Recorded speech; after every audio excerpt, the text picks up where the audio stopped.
Hello বন্ধুরা, আশা করছি তোমরা প্রত্যেকে ভালো আছো। এডুকেশন ওয়ার্ল্ড চ্যানেলে তোমাদের সবাইকে সুস্বাগতম। আমি রাজেশ্বরী দে আবারও নিয়ে চলে এসেছি তোমাদের জন্য একটা নতুন ভিডিও। যারা চ্যানেলটিকে এখনও সাবস্ক্রাইব করোনি, প্লিজ চ্যানেলটিকে সাবস্ক্রাইব করে দাও এবং পাশে থাকা বেল আইকনটিকে প্রেস করে দাও এরকম আরও ভিডিও দ্রুত আপডেট পাওয়ার জন্য। আজকে আমি আবার একটা নতুন ডেমো ক্লাস নিয়ে এসেছি এবং এই ডেমো ক্লাসের শেষে এই ডেমো সংক্রান্ত কী কী প্রশ্ন আপনাকে ইন্টারভিউ কক্ষতে করতে পারে সেগুলো নিয়ে আলোচনা করব। তাই ভিডিওটি স্কিপ না করে শেষ পর্যন্ত দেখতে থাকুন।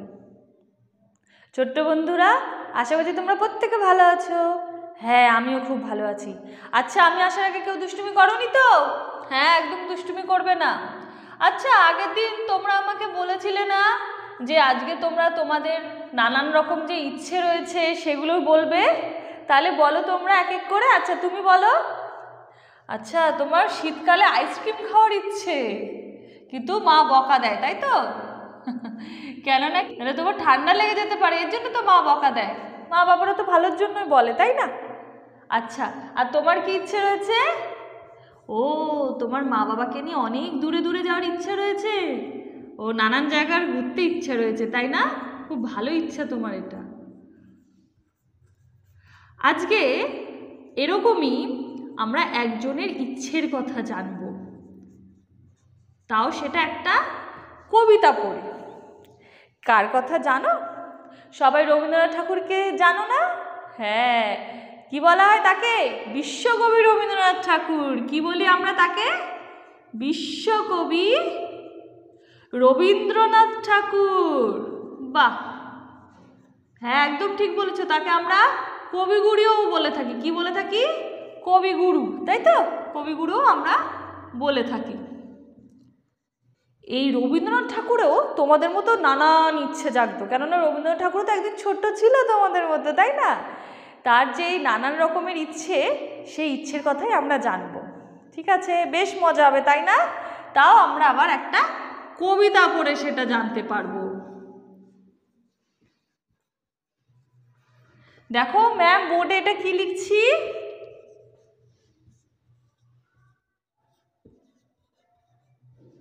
কি লিখেছি বলো আমার সাথে? বয়হস্যি চয়হস্যি তৈরফলা বিচিত্র দন্ত সয়াকার ধ বিচিত্র স্বাদ। এই বিচিত্র মানে হচ্ছে নানান রকমের। এই যে তোমাদের নানান রকমের ইচ্ছে রয়েছে, বিচিত্র মানে নানান রকমের, আর স্বাদ মানে হচ্ছে ইচ্ছা। কি? স্বাদ মানে হচ্ছে ইচ্ছা। অর্থাৎ তোমাদের যে এই নানান রকমের ইচ্ছে রয়েছে, সেরকম রবীন্দ্রনাথ ঠাকুরেরও নানান রকমের ইচ্ছে ছিল। আমরা তারই নানান ইচ্ছের কথা জানব। আমি প্রথমে কবিতাটা আবৃত্তি করছি, তোমরা মন দিয়ে শোনো। বিচিত্র স্বাদ, রবীন্দ্রনাথ ঠাকুর। আমি যখন পাঠশালাতে যাই, আমাদের ওই বাড়ির গলি দিয়ে 10টা বেলায় রোজ দেখতে পাই ফেরিওয়ালা যাচ্ছে ফেরি নিয়ে। চুরি চাই সে হাঁকে, চিনের পুতুল ঝুড়িতে তার থাকে। যায় সে চলে যে পথে তার খুশি, যখন খুশি খায় সে বাড়ি গিয়ে। 10টা বাজে, 10:30 বাজে, নেই কো তারা, হয় বা পাছে দেরি। ইচ্ছে করে সেলেট ফেলে দিয়ে অমনি করে বেড়াই নিয়ে ফেরি। কেমন লাগলো সবার? ভালো লেগেছে তো? সবাইকে এরকমভাবেই আমার সাথে কবিতাটা আবৃত্তি করতে হবে, ঠিক আছে? আচ্ছা, তাহলে দেখো কবি এখানে কি বলছে? আমি যখন পাঠশালাতে যাই, আমাদের এই বাড়ির গলি দিয়ে, এখানে আমি বলতে কবিগুরু রবীন্দ্রনাথ ঠাকুর তার নিজের কথাই বলেছে। তিনি যখন পাঠশালাতে যেতেন, তার বাড়ির গলি দিয়ে 10টার সময় রোজ ফেরিওয়ালাকে দেখতে পেতেন।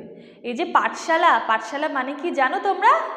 একদম ঠিক বলেছ, বিদ্যালয়। পাঠশালা মানে বিদ্যালয়। বাহ, তোমরা তো অনেক কিছু জানো, ভেরি গুড। তাহলে পাঠশালা মানে বিদ্যালয়। পাঠশালা আরেক নাম হলো কি? বিদ্যালয়। তিনি কি দেখতেন? 10টার সময় রোজ ফেরিওয়ালা ফেরি নিয়ে যাচ্ছে, আর ফেরিওয়ালা কি বলছে? চুরি চাই, চুরি চাই। তাহলে সে কি বিক্রি করছে? চুরি বিক্রি করছে। চুরি কি তোমরা দেখেছো না? এই যে এরকম গোল গোল হয়, তাই না? মারা হাতে পড়ে, তাই তো? এখন ম্যাম ঘড়ি পড়েছি, সেই গোল গোল হয়, মারা কি হাতে পড়ে, এগুলো হচ্ছে চুড়ি। কাঁচের চুড়িও আছে অনেক রকমের, মেলায় আমরা দেখতে পাই, তাই না? ও, তোমরা মেলায় দেখেছো? সেরকম চুড়ি সে বিক্রি করছে। আর তার ঝুড়িতে কি থাকে? চীনের পুতুল থাকে। চীনের পুতুল মানে কি? চীনের পুতুল মানে আমি বলে দিই, শুনে নাও। চীনের পুতুল মানে হচ্ছে চীনামাটির পুতুল। কি? চীনামাটির পুতুল। চীনামাটির কাপ হয় না? হ্যাঁ, ঠিক বলেছ, চীনামাটির পুতুল। কাপ পড়ে গিয়ে ভেঙে যেতে পারে। আচ্ছা, তোমার হাত থেকে পড়ে গেছিল, মা বকা দিয়েছে? হ্যাঁ, ঠিক বলেছ, কিন্তু প্লাস্টিকের কাপ ভাঙে না, চীনামাটির কাপ ভেঙে যায়। তাহলে তার ঝুড়িতে কি থাকে? চীনের পুতুল থাকে। তাহলে সে চুড়ি বিক্রি করছে আর তার ঝুড়িতে চীনের পুতুল আছে, তাই তো? মানে সে চীনের পুতুল বিক্রি করবে। যায় সে চলে যে পথে তার খুশি, যখন খুশি খায় সে বাড়ি গিয়ে, সে যে পথে তার ইচ্ছে সে পথে যায়। আচ্ছা, তোমরা যে পথে স্কুলে আসো সে পথেই তো বাড়ি যাও, তাই না? হ্যাঁ, সে পথে বাড়ি যাবে, কেননা তোমরা খুব ছোট, তোমরা রাস্তা ভুলে যেতে পারো। তাই মা বাবা তোমাদেরকে শিখিয়ে দিয়েছে যে পথে আসবে সে পথেই যাবে, বা চেনা যে জায়গাগুলো সেখান দিয়ে যাবে, তাই তো? নাহলে পথ ভুলে যেতে পারো। কিন্তু ফেরিওয়ালা তো বড়, ওর কোনো চিন্তা নেই, তাই ওর যখন ইচ্ছা যেই রাস্তা দিয়ে সে যায়, আর যখন ইচ্ছা সে বাড়ি গিয়ে খায়। কিন্তু তোমরা ঠিকঠাক সময়ে না খেলে মা বাবা বকা দেয়, তাই না? ভালোর জন্যই তো বকা দেয়, কেননা ঠিকঠাক সময় না খেলে তোমার খাবার হজম হবে না, তাই তো? এর জন্য তো বকা দেয়। তাহলে মা বাবা যা বলে ভালোর জন্যই বলে। 10টা বাজে, 10:30 বাজে, নেই গো তারা, হয় বা পাছে দেরি। আমরা সময় কিসের মাধ্যমে দেখি? ঘড়ির মাধ্যমে দেখি, তাই না? যে ম্যামও হাতে কি ঘড়ি পড়েছি, ঘড়ির সাথে কি করা হয়? সময় দেখা হয়। কিন্তু ফেরিওয়ালার কোনো চিন্তা নেই যে 10টা বাজুক 10:30 বাজুক, কেননা তাকে তো স্কুল যেতে হবে না। তোমাদেরকে কি সকাল সকাল স্কুল আসতে হবে, তাই তোমাদেরকে তো সময় জানতে হবে, সময় দেখতে হবে যে কখন 10:30 বেজে গেল। তোমাদের তাড়া থাকবে, তাই না? কেননা তোমরা স্কুলে আসবে, পড়াশোনা করবে, সবার সাথে খেলাধুলা করবে, স্যার ম্যাডামদের সাথে খেলাধুলা করবে। কিন্তু ফেরিওয়ালাকে তো স্কুলে আসতে হবে না, তাই ফেরিওয়ালার কোনো তাড়া নেই। রবীন্দ্রনাথ ঠাকুরের ইচ্ছে হচ্ছে ফেরিওয়ালার মতো ফেরি নিয়ে বেড়ানোর, কেননা দেখছে ফেরিওয়ালার তো খুব মজা, কেউ তাকে বকা দেবে না বাড়িতে দেরি করে গেলে, যখন খুশি খাবার খেলেও বকা দেবে না। কবিরও ইচ্ছে করছে সেলেট ফেলে দিয়ে তার মতো ফেরি নিয়ে বেড়াতে। কিন্তু ফেরিওয়ালার কি সত্যি খুব আনন্দ হচ্ছে? ফেরিওয়ালা কি ফেরি নিয়ে ঘুরে ঘুরে বেড়াচ্ছে? আসল কারণটা কি? ফেরিওয়ালা দুবেলা দুমুঠো খাবার খাওয়ার জন্য ফেরি নিয়ে ঘুরে বেড়াচ্ছে, যাতে সে একটা চুড়ি যদি বিক্রি করতে পারে বা একটা পুতুল যদি বিক্রি করতে পারে কিছু টাকা পাবে, সেই টাকা দিয়ে সে খাবার কিনে খেতে পারবে, তার জন্য তো সে ঘুরছে, তাই না? আজকে আমরা এই বিচিত্র স্বাদ কবিতার প্রথম স্তবকের মাধ্যমে কি জানলাম? রবীন্দ্রনাথ ঠাকুরের একটা ইচ্ছের কথা জানলাম। কি ইচ্ছে? তার ফেরিওয়ালার মতো ফেরি নিয়ে যাওয়ার ইচ্ছে রয়েছে। ফেরিওয়ালা কি নিয়ে যায়? ফেরি নিয়ে যায়, তাই না? সেরকম রবীন্দ্রনাথ ঠাকুরেরও ইচ্ছে হয় ফেরি নিয়ে বেড়ানোর। আজকে আমরা রবীন্দ্রনাথ ঠাকুরের একটা ইচ্ছের কথা জানলাম, অন্যদিন তার নানান ইচ্ছের কথা জানবো কবিতার পরের স্তবকগুলোর মাধ্যমে। তাহলে আজকে এত দূরই থাক, পরের দিন আমরা আবার দেখব রবীন্দ্রনাথ ঠাকুরের আর কি কি ইচ্ছে তোমাদের মতো, তাই তো? তোমাদেরও তো নানা রকমের ইচ্ছে, কিন্তু শীতকালে আইসক্রিম খাবে না, ঠান্ডা লেগে যেতে পারে।